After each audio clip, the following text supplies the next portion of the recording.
আমার নবীর দাদাজান তিনার সন্তানকে কুরবানি দিচ্ছেন, আল্লাহ রক্ষা করেছেন উটের মাধ্যমে। এটা কেমনে হয়?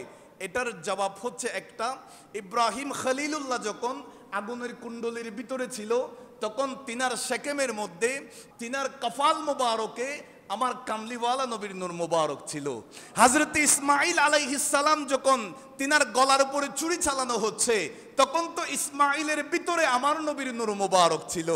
হযরতে বাবা আব্দুল্লাহকে যখন কুরবানি দেওয়া হচ্ছে, বারংবার উটের নাম, পরবর্তীতে যখন উটের নাম উঠেছে, যদি জিজ্ঞাসা করা হয় বাবা আব্দুল্লাহর নাম না উঠে উটের নাম কেন উঠেছে, কারণ বাবা আব্দুল্লাহকে তো আমার আল্লাহ কখনো কুরবান হতে চাইবে না, দিতে চাইবে না, কারণ বাবা আব্দুল্লাহর মধ্যে তো কামলিওয়ালা আল্লাহর প্রিয় হাবিবের নূর মোবারক রয়েছে। জোরে বলি, যেই কোরবানি আমরা আদায় করি প্রতি বছর, বছরে একবার আমরা আল্লাহর রাস্তায় কোরবানি দিই, সেই কোরবানি সম্পর্কে জানবো। এটা কেন করি, কেন আমাদের করতে হয়, করলে আমাদের ফায়দা কি। দ্বিতীয়ত আমাদের যেই মূল প্রশ্নটা, পৃথিবীর ইতিহাসে এই কোরবানিটা কখন থেকে স্টার্ট হয়েছে, শুরু হয়েছে,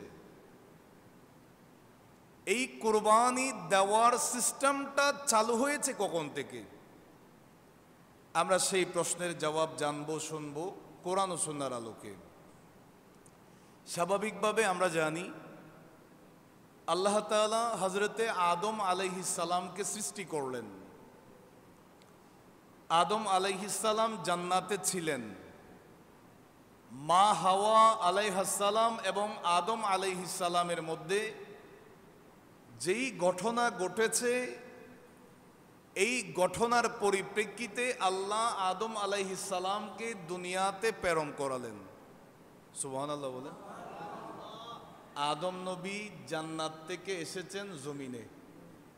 অনেক হুজুররা ওয়াজ করার সময় বলে যে আদম আলাইহিস সালাম ভুল করে ফেলছে, ভুলের সাজা দেওয়ার জন্য আল্লাহ জমিনে নামাই দিছে। আরো জোরে বলেন। নবীদের কি কোনো ভুল থাকতে পারে? নবীরা বেগুনা, মাসুম, তাদেরকে নিষ্পাপ বানিয়েছেন কে? আরেকটু জোরে বলেন। নবীদের জীবনে যত ঘটনা ঘটেছে এগুলা উম্মতের জন্য শিক্ষা, এগুলা ভুল নয়, এগুলা আমাদের জন্য শিক্ষা। তো আদম আলাইহিস সালাম জান্নাতে ছিলেন, জান্নাত থেকে জমিনে অবতরণ করলেন আল্লাহর হুকুমে। সুবহানাল্লাহ বলেন। আদম আলাইহিস সালাম জান্নাতি আরাম আয়েশ ফেলে জমিনে যে নেমে আসলেন, আমার আল্লাহ এটা আদম আলাইহিস সালাম থেকে কুরবানি নিলেন। সুবহানাল্লাহ বলেন। আমরা তো হাবিল কাবিলের ঘটনা শুনতাম এত বছর ধরে। পৃথিবীর ইতিহাসে সর্বপ্রথম কুরবানি হয়েছে আদম নবীর দুই সন্তান হাবিল এবং কাবিল, আলোচনা আসবে একটু পরে। তারাই সর্বপ্রথম কুরবানি দিয়েছে। আমি চিন্তা করলাম, হযরতে আদম আলাইহিস সালাম পরীক্ষা দিয়েছেন, ইব্রাহিম খলিলুল্লাহ পরীক্ষা দিয়েছেন, হযরতে ইসমাইল আলাইহিস সালাম পরীক্ষা দিয়েছেন, ইউনুস আলাইহিস সালাম পরীক্ষা দিয়েছেন, নূহ আলাইহিস সালাম পরীক্ষা দিয়েছেন, তদ্রুপ আদম আলাইহিস সালামও আল্লাহর কাছে পরীক্ষা দিয়েছেন। কোন পরীক্ষা? আদম নবী ছিলেন জান্নাতে, আল্লাহ তিনাকে পাঠালেন জমিনে। আদম আলাইহিস সালামের এটার চাইতে বড় কুরবানি আর কি হতে পারে? তাইলে বোঝা যায় পৃথিবীর ইতিহাসে সর্বপ্রথম কুরবানি দিয়েছেন আদম নবী, জান্নাত থেকে জমিনে নেমে। জোরে বলি আর একটু জোরে বলেন।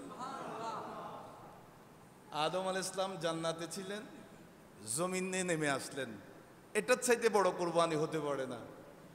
এখন আমরা কুরবানির আলোচনাতে যাব যে বিভিন্ন নবীরা কুরবানি দিয়েছেন। আদম আলাইহিস সালাম কুরবানি দিয়েছেন, জমিনে নামলেন, আবার আল্লাহ তিনাকে ফেরত দিয়েছেন, আদম নবী উঠে গেলেন, জান্নাতে চলে গেলেন। সুবহানাল্লাহ বলেন। হযরত ইব্রাহিম আলাইহিস সালাম, যিনাকে নমরুদ আগুনের কুণ্ডলীর ভিতরে ফেলেছে, আলোচনা করতে গেলে অনেক লম্বা, আমি পয়েন্টগুলো বলছি, খেয়াল করবেন। ইব্রাহিম আলাইহিস সালামকে নমরুদ ওই অগ্নিকুণ্ডলীর ভিতরে ফেলেছে, আল্লাহ তাআলার পরীক্ষায় ইব্রাহিম আলাইহিস সালাম পাস করেছেন, আল্লাহ সেখান থেকে রক্ষা করেছেন। কুরবানি দিয়েছেন, আল্লাহ আবার ফেরত দিয়েছেন। হযরতে নূহ আলাইহিস সালাম মহাপ্লাবন শুরু হয়ে গেল, ওই কিস্তির ভিতরে উঠে গেলেন, বিশাল একটা পরীক্ষা দিলেন, কুরবানি দিলেন। আল্লাহ পরীক্ষা নিয়েছেন, আবার সেখান থেকে রক্ষা করেছেন। কুরবানি দিয়েছেন, আবার আল্লাহ ফেরত দিয়ে দিয়েছেন। ইউনূস আলাইহিস সালাম মাছের পেটের ভিতর ছিলেন, এটাও একটা কুরবানি। আমার আল্লাহ কুরবানি নিলেন, পরীক্ষা নিলেন, আবার সেটা ফেরত দিলেন ইউনূস আলাইহিস সালামকে। সেই মাছের পেটের ভিতর থেকে আমার আল্লাহ রক্ষা করেছেন। হযরত ইসমাঈল আলাইহিস সালাম, জিনার গলার উপরে ছুরি চালানো হয়েছে, জিনার কুরবানি আল্লাহ কবুল করেছেন, তিনি কুরবানির জন্য প্রস্তুত হয়েছেন। গলার উপরে ছুরি চালানো হয়েছে, তবে গলা কাটা হয় নাই। আল্লাহ পরীক্ষা নিয়েছেন, ইসমাইল নবী কুরবানি দিয়েছেন, আল্লাহ আবার ফেরত দিয়েছেন। আরো জোরে বলেন না সুবহানাল্লাহ। আমাদের নবীও কুরবানি দিয়েছেন। আমাদের নবী কামলিওয়ালা নবী, যেই নবীকে আমরা জানের চাইতে বেশি ভালোবাসি, আমাদের নবীও কুরবানি দিয়েছেন। তবে আমার নবীর কুরবানির বিনিময়ে আল্লাহ কি ফেরত দিয়েছেন, এটা একটা প্রশ্ন আছে না? ইনশাআল্লাহ এই আলোচনাটা, এই প্রশ্নের জবাবটা একেবারে আলোচনার শেষেই ইনশাআল্লাহ আসবে। আল্লাহ আমাদেরকে বুঝার তৌফিক দান করুন। আর একটু জোরে বলুন। এই আয়াতে কারিমার মধ্যে আল্লাহ বলছেন, ওয়াতলু আলাইহিম নাবা আবনাই আদামা বিল হক। আল্লাহ বলেন, আপনি তাদেরকে বলে দেন, তাদেরকে পড়ে শোনান, আদম আলাইহিস সালামের দুই সন্তান, একজনের নাম হাবিল, আরেকজনের নাম কাবিল, তাদের সেই সত্য সংবাদের বিষয়টা আপনি তাদেরকে পড়ে শোনান। অর্থাৎ আপনি তাদেরকে তাদের আদম আলাইহিস সালামের দুই সন্তানের কুরবানির বিষয়টা আলোচনা করেন। সুবহানাল্লাহ বলেন। এখন আমাদের প্রশ্ন, তারা কেমন কুরবানি দিয়েছেন? পৃথিবীর ইতিহাসে আদম আলাইহিস সালাম এবং মা হাওয়াকে আল্লাহ পাঠালেন, তিনাদের মিলন হয়েছে আরাফার ময়দানে। আল্লাহ তাআলা যখন মানব সম্প্রদায়ের বিস্তৃত করার জন্য আমার আল্লাহ এটা নির্ধারণ করলেন, তখন একটা সিস্টেম চালু হয়েছে। মা হাওয়া আলাইহিস সালামের প্রতি গর্ভে দুইজন করে সন্তান প্রসব হতো, একজন সন্তান ছেলে, আরেকটা মেয়ে সন্তান। দ্বিতীয় গর্ভে আবারও একটা ছেলে সন্তান, একটা মেয়ে সন্তান প্রসব হতো। তো আল্লাহর বান্দা বাড়ানোর যে সিস্টেমটা, এই গড়ের ছেলে সন্তানের সাথে ওই গড়ের মেয়ে সন্তানের বিয়ে দেওয়ার সিস্টেম ছিল, রীতি ছিল। ওই গড়ের ছেলে সন্তানের সাথে এই গড়ের মেয়ে সন্তানের বিয়ের একটা সিস্টেম, রীতি ছিল। যদিও বা একই মায়ের গর্ভের দুজনে সন্তান, এটা আদম আলাইহিস সালামের শরীয়তের মধ্যে জায়েজ ছিল। আল্লাহ আমাদেরকে বুঝার তৌফিক দান করুন। কিতাবের মধ্যে এসেছে, হাবিল যেটা ভালো নেককার, জিনার কুরবানি আল্লাহ কবুল করেছেন, তিনার সহোদর যেই বোন, তিনার নাম হচ্ছে লিউদার। এই লিউদার আদম আলাইহিস সালামের সন্তান, হাবিলের বোন। এটা কুৎসি ছিল, চেহারার রংটা কালো ছিল, দেখতে এত বেশি সুন্দর দেখাচ্ছে না, তবে অন্তরটা ভালো ছিল, আল্লাহর দরবারে নেককার ছিল। কাবিলের সাথে যেই বোন দুনিয়াতে এসেছে, সহোদর বোন, সেটার নাম হচ্ছে একলিমা। আমি তাফসিরের মধ্যে এটা পেয়েছি। অত্যন্ত সুন্দরী ছিল, বেশি সুন্দরী ছিল। এখন আদম আলাইহিস সালামের শরীয়ত অনুসারে একলিমার সাথে শাদী হবে হাবিলের, লিউদারের সাথে শাদী হবে কাবিলের। এটাই শরীয়ত। কাবিল বলতেছে আমি মানি না, নাউজুবিল্লাহ বলেন। আমি এই শরীয়ত, আমার সাথে যে একলিমা এসেছে সে অত্যন্ত সুশ্রী সুন্দর ছিল, তারে হাবিলে বিয়ে করবে। হাবিলের সাথে যেই বোন এসেছে অত্যন্ত কালো কুৎসি, আমি তাকে বিয়ে করতে পারবো না, আমি একলিমাকেই বিয়ে করব। আপনারা আমার কথা বুঝতে কষ্ট হচ্ছে? একদম বুঝতে পারছেন তো? আমি একলিমাকে বিয়ে করব। আদম আলাইহিস সালামের কাছে আসলেন, মানে না, আদম নবীর কথা শুনে না। আদম আলাইহিস সালাম একটা ফয়সালা দিলেন, ঠিক আছে তোমরা আল্লাহর রাস্তায় দুজনেই দুজনের পক্ষ থেকে কুরবানি দাও, যার কুরবানি আল্লাহ কবুল করবেন সেই একলিমাকে শাদী করবে। আল্লাহ বলেন ইয কাররাবা কুরবানান ফাতুকুব্বিলা মিন আহাদিহিমা। ইয কাররাবা কুরবানান, তারা দুজনেই কুরবানি দিয়েছে। ফাতুকুব্বিলা মিন আহাদিহিমা, আল্লাহ একজনের কুরবানি কবুল করেছেন। ওয়ালাম ইউতাকাব্বাল মিনাল আখার, আল্লাহ অপরজনের কুরবানি কবুল করে নাই। সুবহানাল্লাহ বলেন। হাবিল বলতেছে আমার তো ছাগলের পাল আছে, বেশ কিছু ছাগল আছে, আমার কাছে যেটা আছে আমি একটা আল্লাহর রাস্তায় একটা ছাগল কুরবানি দিব। হাবিল কাবিলে বলতেছে আমার কাছে তো ছাগল নাই, আমার কাছে গম আছে, আমি কিছু গম আল্লাহর রাস্তায় কুরবানি দিব। সুবহানাল্লাহ বলেন। তখনকার কুরবানির যেটা সিস্টেম নিয়ম, যদিও বা আমরা পশু জবাই করি, এগুলা বন্টন করি, মানুষকে দিই, নিজেরা খাই, তখনের সিস্টেম ছিল যে কুরবানি দিবে পাহাড়ের চূড়ায় কোনো একটা জায়গার মধ্যে রেখে আসবে, তার কুরবানি দিয়ে দিবে। এটা আল্লাহর পক্ষ থেকে একটা অগ্নিশিখা এসে ওই কুরবানি জ্বালিয়ে ফেলবে। যার কুরবানি জ্বালিয়ে ফেলা হবে তার কুরবানি আল্লাহ কবুল করছে। আরো জোরে বলেন। আচ্ছা একটু চিন্তা করে দেখেন, আমাদের বর্তমান বাংলাদেশে যে কুরবানি আলহামদুলিল্লাহ আমরা দিই, তখনকার সিস্টেমে যদি এই কুরবানি আল্লাহ নিত, তাইলে আমাদের সবার মুখোশগুলা উন্মোচন হইতো না? আমরা কত ভালো মানুষ এটা মানুষ আমাদেরকে বুঝতে পারত। কথা বলেন ঠিক কিনা? আল্লাহ আমাদের অন্তরকে পরিশুদ্ধ করুন। আর একটু জুড়ে বলুন আমি। হাবিল ছাগল দিয়ে কুরবানি দিয়েছে, কাবিল গম দিয়েছে। পরবর্তীতে দেখা যায় হাবিলের কুরবানি আল্লাহর পক্ষ থেকে জ্বালানো হয়েছে, কাবিলের গমগুলা সেভাবে রেখে আছে। এখান থেকে বোঝা যায় আল্লাহ কবুল করে নিয়েছেন। মিন আহাদিহিমা ফাতুকুব্বিলা মিন আহাদিহিমা, একজনের কুরবানি যে আল্লাহ কবুল করে নিয়েছেন সেটা হচ্ছে হাবিলের কুরবানি আল্লাহ কবুল করছেন। কলা কাবিল বলতেছে তার কুরবানি যেহেতু কবুল হয় নাই, এখন তো ভিতরে হিংসায় জলাজলি শুরু হয়ে গেছে। সে বলছে লা আকতুলান্নাকা, আমি তোমাকে হত্যা করব। ভাইকে বলতেছে আমি তোমাকে হত্যা করব, তোমাকে কতল করব। হিংসাবশত কথাটা বলছে। তার যে কুরবানি কবুল হয় নাই, এখন তো কিছু করার নাই, সে বলছে আমি তোমাকে হত্যা করেই একলিমা সুন্দরী আমার সেই বোনটাকে আমি বিয়ে করব। তখন হাবিল একটা জবাব দিয়েছে, এটা আমার আল্লাহ কোরআনে বলেছেন। কলা হাবিল বলতেছে যার কুরবানি কবুল হয় নাই সে বলতেছে আমি তোমাকে খুন করব, হত্যা করব। যারটা কবুল হয়েছে সে বলছে ইন্নামা ইয়াতাকাব্বালুল্লাহ, নিশ্চয়ই আল্লাহ তার কুরবানি কবুল করেন। সুবহানাল্লাহ। কার কুরবানি?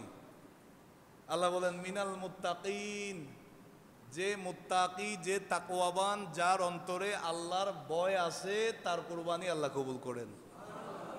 আরেকটু জুড়ে বলেন। এই পয়েন্ট থেকে আমাদের শিক্ষা, 2 লক্ষ 5 লক্ষ 10 লক্ষ টাকার দামের পশু দিয়ে কোরবানি দিলে হবে না। কোরবানি কবুল হওয়ার জন্য আল্লাহর রাস্তায় মাংসগুলা যায় না, রক্তগুলা পৌঁছে না। যা কত টাকা দিয়ে কোরবানি দিচ্ছেন সেটা আমার আল্লাহ দেখে না, কত বিশাল মাংসওয়ালা পশু দিয়ে কোরবানি দিলেন সেটাও আল্লাহ দেখে না। আল্লাহ আপনার অন্তরটা দেখে, অন্তরে যদি আল্লাহর ভয় থাকে আল্লাহ আপনার কোরবানি কবুল করবেন। আল্লাহ আমাদের কবুল করুক। আরো জোরে বলুন। এখন আসুন, তাইলে আমরা বুঝতে পারলাম যদিও বা কিতাবের ভাষায় পৃথিবীর ইতিহাসে সর্বপ্রথম কোরবানি দিয়েছেন আদম আলাইহিস সালামের 2 জন সন্তান হাবিল এবং কাবিল।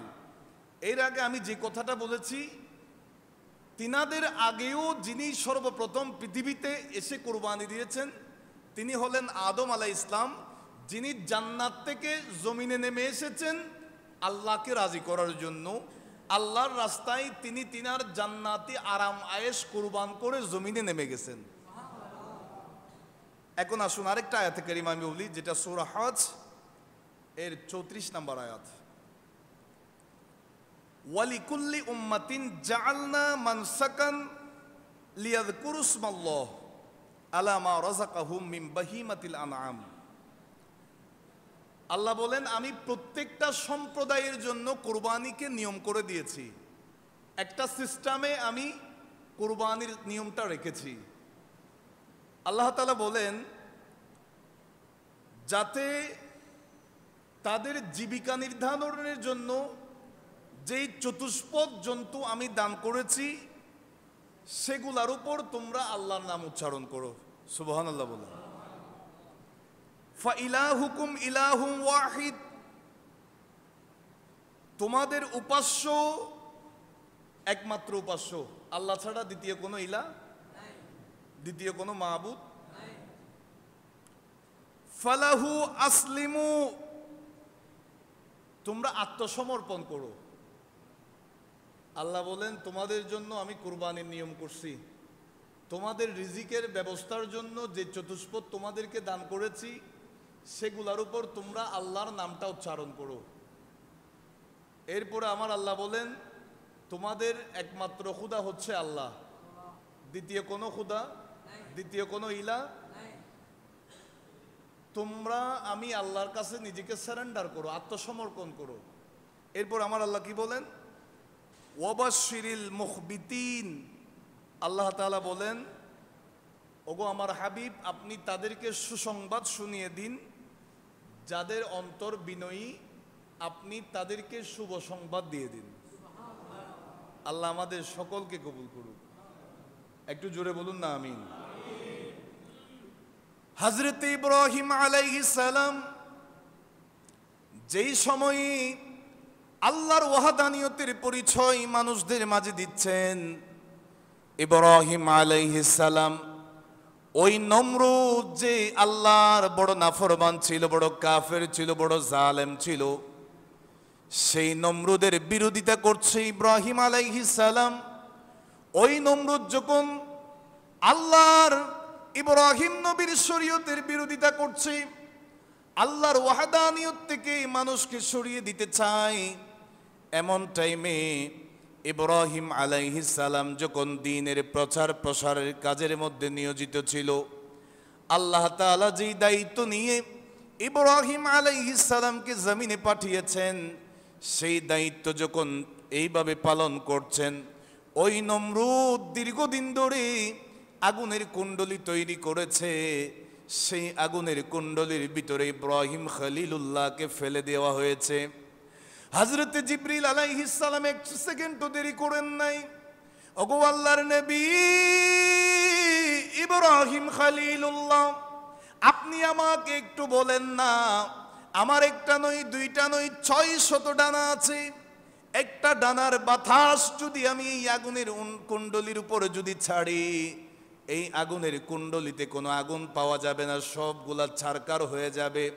ওগো ইব্রাহিম খলিলুল্লাহ, যদিও বা দীর্ঘদিন ধরে এই আগুনের কুণ্ডলিটার ভিতরে আগুন জ্বলছে, আমি জিবরিল আমিনের একটা পাখার বাতাস যদি দিই, এটা একেবারে ঠান্ডা হয়ে যাবে, শীতল হয়ে যাবে।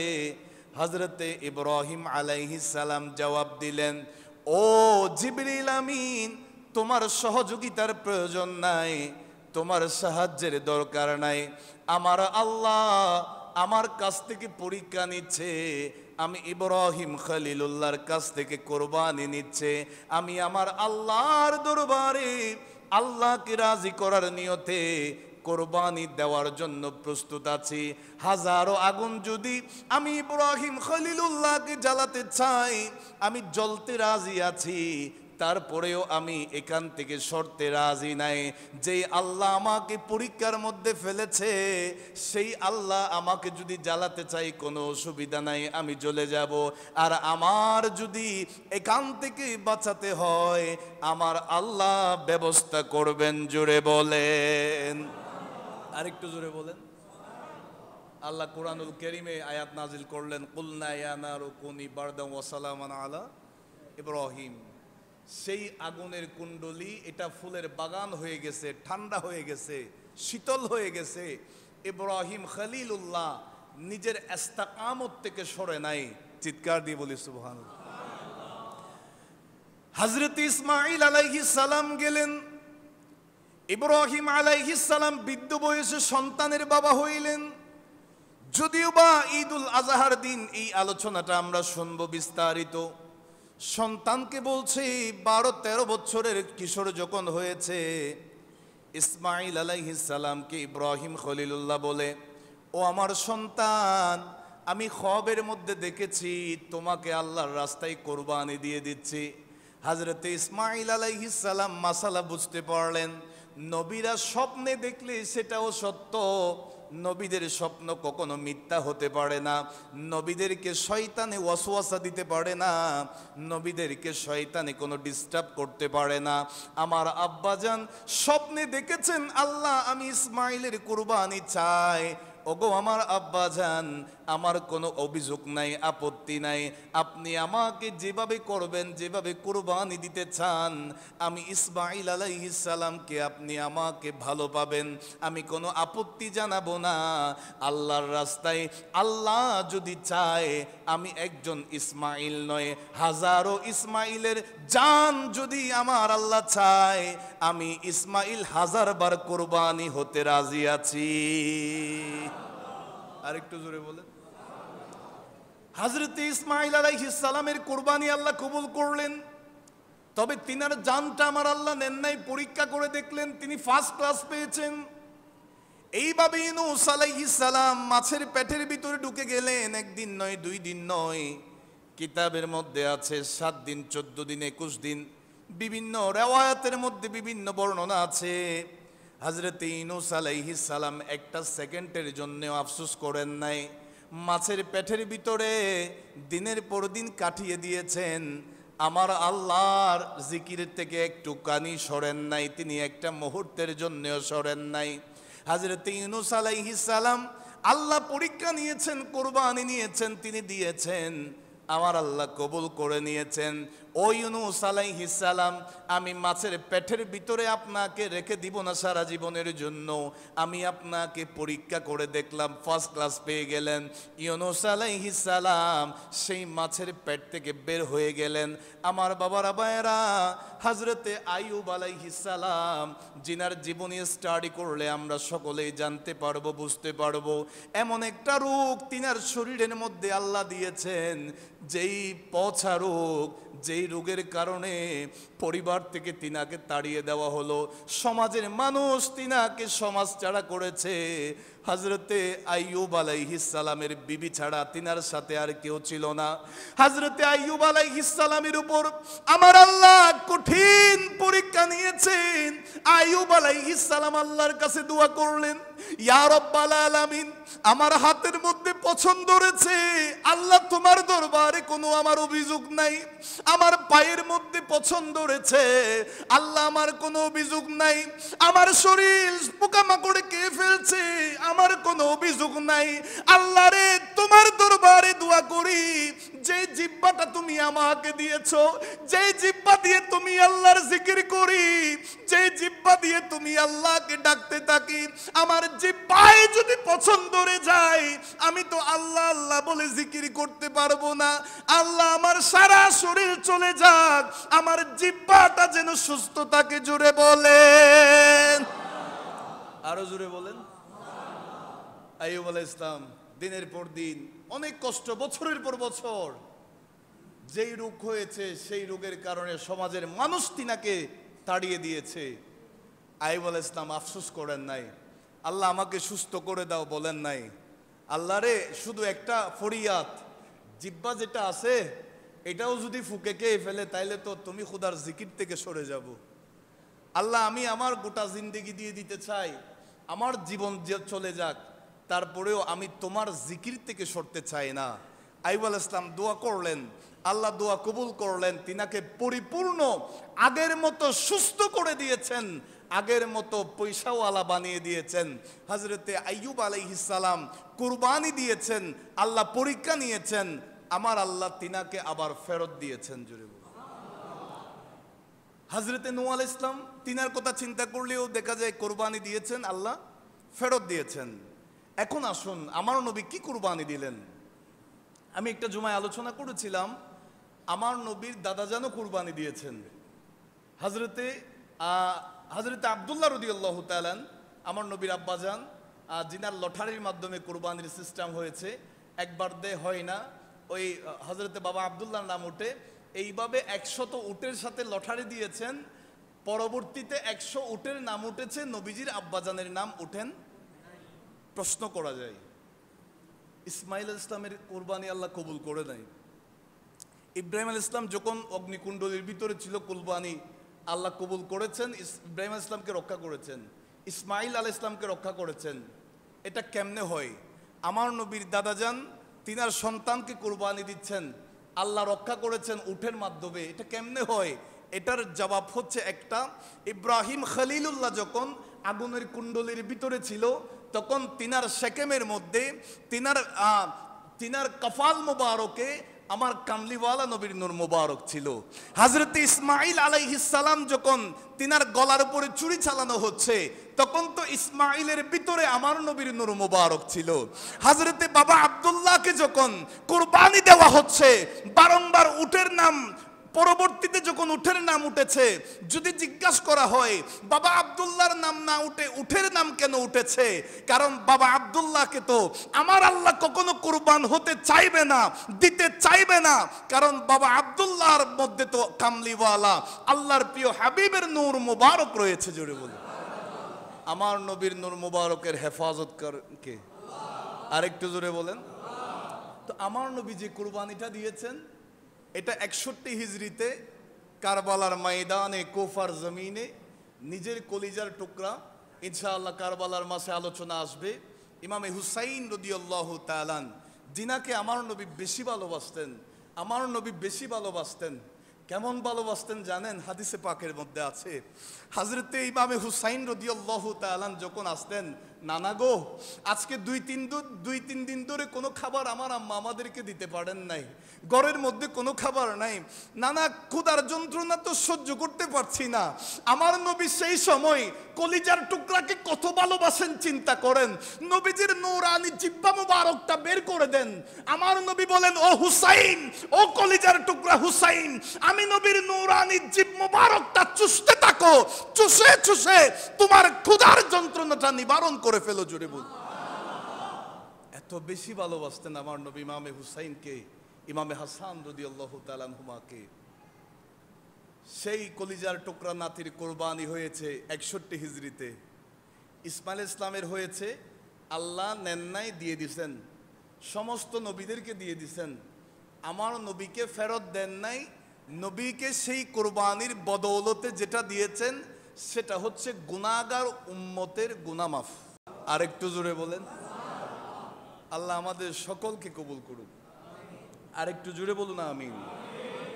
বিশেষ করে একটা হাদিসে, আমি হাদিস শরীফ বলছি, যেটা ইবনে মাজাহ শরীফের 3123 নম্বর হাদিস।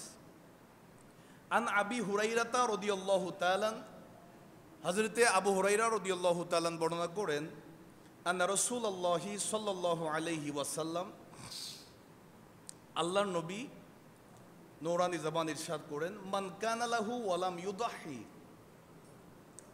আল্লাহর নবী বলেন, যে ব্যক্তির সামর্থ্য থাকা সত্ত্বেও, পয়েন্টটা খেয়াল করবেন হাদিস শরীফ, যেই ব্যক্তির সামর্থ্য থাকা সত্ত্বেও কোরবানি দেয় না, কোরবানি করে না, নবীজি বলেন, ফালা ইয়াকরাবান্না মুসাল্লানা, সে যেন ঈদের জামাতের ধারে কাছেও না যায়। নাউজুবিল্লাহ, জোরে বলেন না। কুরবানিটাকে আমরা অপশনাল একটা বিষয় মনে করি, এটা অপশনাল আমরা মনে করি। আমাদের বাংলাদেশের কথা বলি, কয়েক বছর আগেও বিভিন্ন সেলিব্রিটি যখন করোনাকালীন সময়ে মানুষ হাহাকার অবস্থায় আছে, লাইভে আসি বলতেছে, আমরা প্রতি বছর 10-12 লাখ টাকার কোরবানি দিই, এই বছর চিন্তা করছি কোরবানি দিব না, সে কোরবানির টাকাগুলো দান করে দিব। নাউজুবিল্লাহ তো একজনও বলেন নাই, আরেকটু জুড়ে বলেন।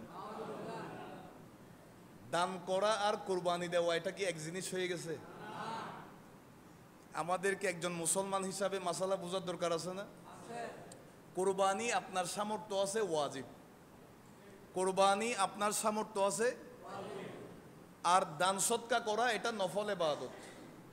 দান সৎকা করা এটা, আপনি নফলকে টানার জন্য ওয়াজিবকে তরক করবেন, এটা তো শরীয়তের কোনো মানার করার কোনো সুযোগ। ওয়াজিব এটা পালন করা আবশ্যক। আল্লাহ আমাদেরকে বোঝার তৌফিক দান করুন। তাহলে এই হাদিস থেকে আমরা বুঝতে পারলাম, যদি আমাদের তৌফিক থাকে, সামর্থ্য থাকে, আমাদের যদি সেই সামর্থ্য থাকে কোরবানি দেওয়ার, আমার নবী বলেছেন কোরবানি দেওয়ার সামর্থ্য থাকার পরেও কেউ যদি কোরবানি না করে সে যেন ঈদের নামাজের জামাতের কাছাকাছিও, ঈদগাহের দ্বারে কাছেও। আল্লাহ আমাদেরকে বোঝার তৌফিক দান করুন। আর একটু জোরে বলেন। আবার অনেককে দেখা যায় পরিবারের মধ্যে কুরবানি ওয়াজিব হয়েছে 5 জনের উপর।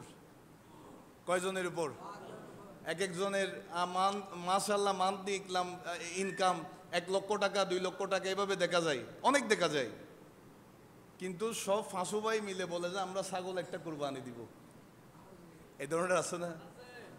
আচ্ছা, কুরবানি দেওয়া মানে গোশত খাবো, পশু একটা জবে করবো, মাংস খাবো, এটা আসলে তা নয়। আল্লাহ বলেন এগুলো আমার কাছে পৌঁছে না, আমার কাছে তোমাদের অন্তরে কি আছে আমি আল্লাহ সেটাই চাই।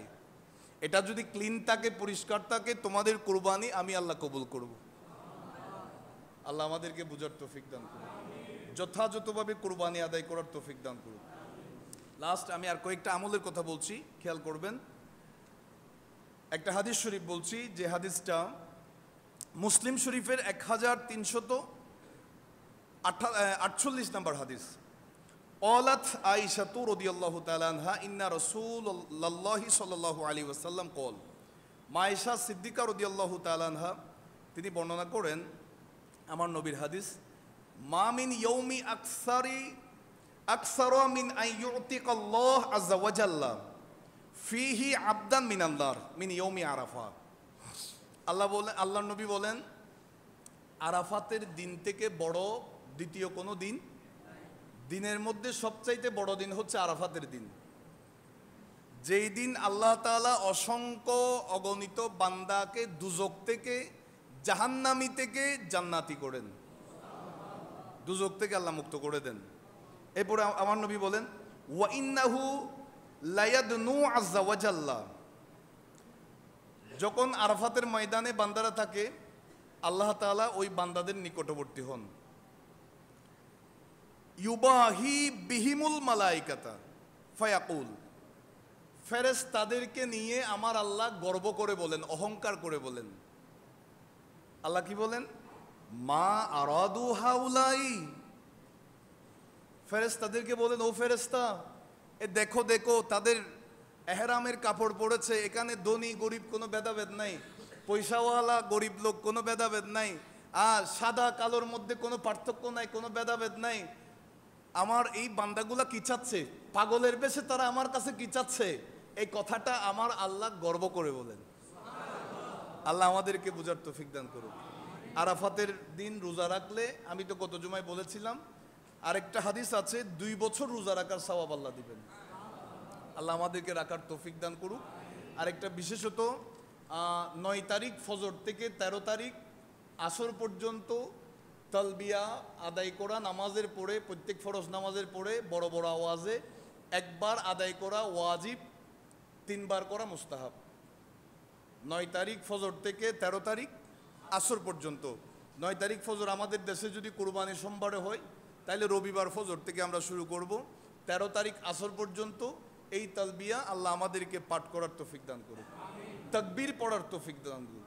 তাকবীর আল্লাহু আকবার, আল্লাহু আকবার, লা ইলাহা ইল্লাল্লাহু আল্লাহু আকবার, আল্লাহু আকবার, ওয়ালিল্লাহিল হামদ। এটা হচ্ছে তাকবীর। আর তালবিয়া হচ্ছে যেটা হাজী সাহেবরা, লাব্বাইক আল্লাহুম্মা লাব্বাইক, লাব্বাইক লা শারীকা লাকা লাব্বাইক, ইন্নাল হামদা ওয়ান নি'মাতা লাকা ওয়াল মুলক লা শারীকা লাক। আল্লাহ খানায়ে কাবা দেখে দেখে এগুলো আমাদেরকে বারংবার পড়ার তৌফিক দান করুন। আমার আল্লাহ চাইলে পারেন না? আল্লাহ আমাদের সকলকে কবুল করুক। লাস্ট আপনাদেরকে যে কথাটা বলছি, পীর সাহেব হুজুর কেবলার নির্দেশক্রমে আমি এই কথাটা অ্যানাউন্স করছি। ইনশাআল্লাহ আগামী সোমবার ঈদুল আজহার দিন আমরা বাংলাদেশের মুসলমানরা আমরা পালন করব। সকাল 7টায় দারুল হুদা দরবারে গৌসিয়া শরীফ বাইতুল কুদস জামে মসজিদের মুসল্লিদেরকে নিয়ে ইনশাআল্লাহ আমরা ঈদুল আজহার নামাজ সকাল 7টায় আমরা জামাত ইনশাআল্লাহ আদায় করব। সকলে বলেন ইনশাআল্লাহ। আল্লাহ আমাদেরকে সমস্ত প্রকারের প্রাকৃতিক দুর্যোগ থেকে বিভিন্ন রকমের রেকর্ড থেকে হেফাজত করে আল্লাহ যথাযথ সময়ে আমরা যেন ঈদুল আজহার নামাজ আদায় করতে পারি, আল্লাহ সেই তৌফিক দান করুন। আরেকটু জুড়ে বলুন। আরেকটা বিষয়, আমি নিয়ামতের শুকরিয়া আদায় করছি। আমি যখন মসজিদের মধ্যে এসেছি, আসার পরেই হুজুর কেবলা, আমি অফিসে যখন গিয়েছি, হুজুর কেবলা আমাকে একটা তাবরুক একটা নিয়ামত দিয়েছেন। যেহেতু আমি এই দারুল হুদা দরবারে গৌসিয়া শরীফের মধ্যে জুমা স্টার্ট করার পর থেকে স্বাভাবিকভাবে আমি যখন দরবারের গেট দিয়ে ঢুকি, আমার অন্তরের মধ্যে আদব থাকে, আমি এখানে আতাউল্লাহ নঈমি নই, আমি এই দরবারের একজন গোলাম হয়ে ঢুকছি, এই দরবারের একজন খাদেম হয়ে আমি এখানে প্রবেশ করছি। আল্লাহর কাছে দোয়া করি, আল্লাহ আমার এলমের কোনো বাহাদুরি নয়, আমার টাকা পয়সার কোনো বাহাদুরি নয়, আমি যেন আল্লাহর ওলিদের ফুয়ুজাত হাসিল করতে পারি। তাদের নেক নজর যদি আমার উপর থাকে, দুনিয়া আখেরাতে কোনো চিন্তা নাই, আল্লাহ আমি আল্লাহর ওলিদের সেই নজরটা পাওয়ার জন্য ঢুকছি, এই নিয়তে ঢুকি। আজকে হুজুর কেবলা নিজের হাতেই আমাকে এই তাবরকটা দিয়েছেন যে এটা আজকে তোমাকে দিলাম, আজকে থেকে তুমি এই উপহারটা, এই দরবারের এই নিয়ামতটা তুমি এটা দিয়ে চালিয়ে যাও। আল্লাহ আমাদকে কবুল করুক। হুজুর কেবলা হাদিয়ে জামান হুজুর কেবলার গোলামি করার তৌফিক দান করুক। আল্লাহ আমাদেরকে দিন, ইসলাম, মাযহাব, মিল্লাতের যেখানেই যত উলামায়ে আহলে সুন্নাত খেদমত করুক না কেন, ইখলাসের সাথে খেদমত করার তৌফিক দান করুক। আমাদের জন্য সকলেই আল্লাহ তাআলার দরবারে আমরা দোয়া করব, আমাদের বাংলাদেশের জন্য দোয়া করব। বিশেষ করে এই দরবারের যত মুরিদান, আশেকান, মুহিব্বিন যারা বিভিন্ন জায়গায়, চট্টগ্রামের বাইরেও বিভিন্ন ডিস্ট্রিক্টের মধ্যে থাকে, আল্লাহ তাআলা সকলকে কবুল করুক। যারা দূর দূরান্ত থেকে আসে বিভিন্ন হাজত নিয়ে, আশা নিয়ে, আল্লাহ আমাদেরকে আল্লাহর ওলিদের কদমে আসি, দুনিয়া এবং আখেরাত যেন পাই সেই তৌফিক দান করুক। শুধু দুনিয়া নয়, আখেরাতও যেন পাই, আল্লাহ আমাদেরকে সেই তৌফিক দান করুক। ওয়া আখিরু দাওয়ানা আলহামদুলিল্লাহি রাব্বিল আলামিন।